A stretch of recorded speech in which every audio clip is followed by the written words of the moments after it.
পরিচয়টা কাইন্ডলি যদি একটু বলতেন। হ্যাঁ, ধন্যবাদ আপনাকে। আমি মোহাম্মদ জাহাঙ্গীর আলম। আমি আসছি শরীয়তপুর শহর থেকে।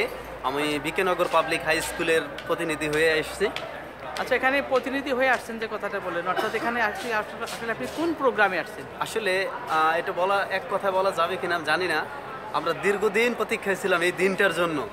আমাদের যে ক্যামব্রিয়ান স্কুলের, আসলে ক্যামব্রিয়ান বিএসবি ফাউন্ডেশন কর্তৃক আয়োজিত আজকের শিক্ষক বাতায়নের শিক্ষকদের মূল্যায়নের জন্য যে আমাদেরকে এখানে ইনভাইট করেছে, আমি তারই ধারাবাহিকতা রক্ষা করার জন্য আমি স্কুলের প্রতিনিধি হিসেবে, শিক্ষক প্রতিনিধি হিসেবে এখানে আমি এসেছি। আসলে কি আপনি শিক্ষক প্রতিনিধি হিসেবে আসছেন নাকি সেরা কন্টেন্ট নির্মাতা হিসেবে? হ্যাঁ, এখানে একটু বলে রাখা ভালো যে আমাদের সারা বাংলাদেশে যে শিক্ষক মানে সেরা শিক্ষক নির্বাচিত করে শিক্ষক বাতায়ন, আমি আসলে সেখান থেকেই সেই আমন্ত্রণ পেয়েই এসেছি।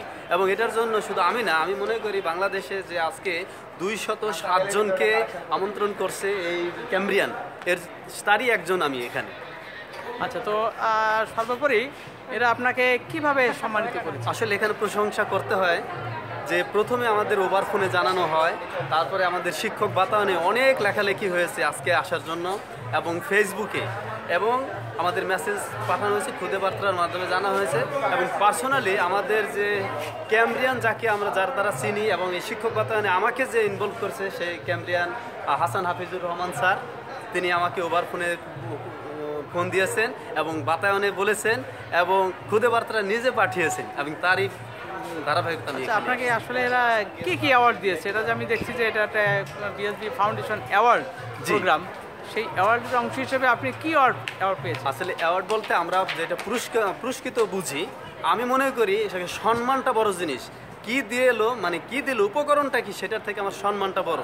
সারা বাংলাদেশ থেকে যে এই যে প্রোগ্রামটা ক্যামব্রিয়ান আয়োজন করেছে, সেখানে সারা বাংলাদেশের মধ্যে এতগুলো টিচারের মধ্যে 207 জনকে সেরা হিসাবে পুরস্কৃত হয়েছে আমি, এবং সেখানে আমাকে ডাক পাঠিয়েছে, আমাকে দিয়েছে, এবং আমাকে একটা অ্যাওয়ার্ড দিয়েছে, সংবর্ধনা দিয়েছে, ছবি তুলেছে, এবং জাতির কাছে আমাকে তুলে ধরেছে। এই জন্য আমি ক্যামব্রিয়ানের কাছে এবং বিএসবি ফাউন্ডেশনের কাছে, সর্বোপরি আমাকে যে শিক্ষক বাতায়ন ইনভলভ করেছে হাসান হাফিজুর রহমান স্যারের কাছে আমি চিরকৃতজ্ঞ।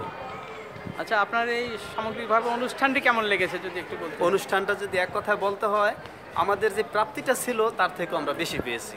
আচ্ছা, তার মানে যদি একটু ব্যাখ্যা করে বলতে? একটু যদি ব্যাখ্যা করতে হয়, আমরা ভেবেছিলাম যে গতানুগতিক যে ট্র্যাডিশনাল হয় সেটা, কিন্তু এখানে এসে দেখলাম একদম ধারাবাহিকতা ছিল।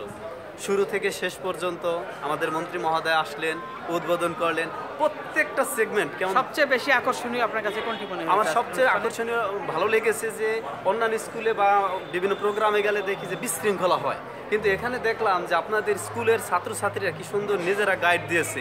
এই জিনিসটা থেকে আমি অনুপ্রাণিত হলাম, এবং আমিও চেষ্টা করব আমার স্কুলে যদি কোনো প্রোগ্রাম হয়, আমি আমার স্কুলের ছাত্রছাত্রীদের দিয়ে যেন শৃঙ্খলাটা রক্ষা করতে পারি।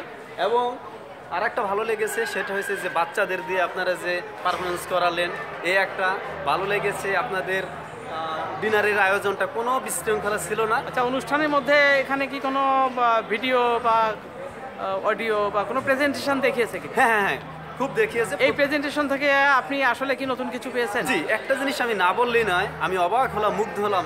এক পর্যায়ে আমার চোখে পানি চলে আসলো একটা কাহিনী দেখে। সেই কাহিনীটা এরকম যে একটা ছেলে বল খেলতে থাকে, তো বলটা যখন মারে একটা বৃদ্ধ মহিলার দোকানের কাপের উপরে পড়ে, গ্লাসের উপরে পড়ে ভেঙে যায়। ভেঙে যাওয়ার সাথে সাথে ক্যামব্রিয়ানের যে পায়োনিয়ার, ক্যামব্রিয়ানের যিনি প্রতিষ্ঠাতা চেয়ারম্যান, তিনি আবুল বাশার সাহেব নিজে বললেন যে এখন তিনি হয়তো তাকে মারবেন। তা আমরা ভাবছিলাম সেটি বুঝে হবে, কিন্তু না, সেই মহিলার না রেগে না মেরে তাকে উৎসাহ দিয়ে বলটা ফিরিয়ে দেয়, এবং ছেলেটা আত্মবিশ্বাস নিয়ে আরো উদ্যম গতিতে খেলে। এবং এটা আপনাকে খুব বেশি রকমের প্রভাবিত করেছে, খুব বেশি, তাই তো? জি, এবং এক পর্যায়ে আমার চোখে পানি চলে আসে যে এই জিনিসটা আসলে এই ঘটনা দিয়ে উনি কি বোঝাতে চেয়েছেন। আমার মনে হয় এই জিনিসটা দিয়ে আমি যেটা উপলব্ধি করতে পারলাম, একটা মানুষ অপরাধ করলে আমরা সাথে সাথে চর মেরে দিই, একটা রিক্সাওয়ালা ভুল করলে আমরা সাথে সাথে একটা থাপ্পড় দিয়ে কথা বলি, কিন্তু আমরা যদি সেটা না করে বুঝিয়ে ভালোভাবে তার সাথে কথা বলি, আমার মনে হয় সেটা পরিবর্তন আসবে।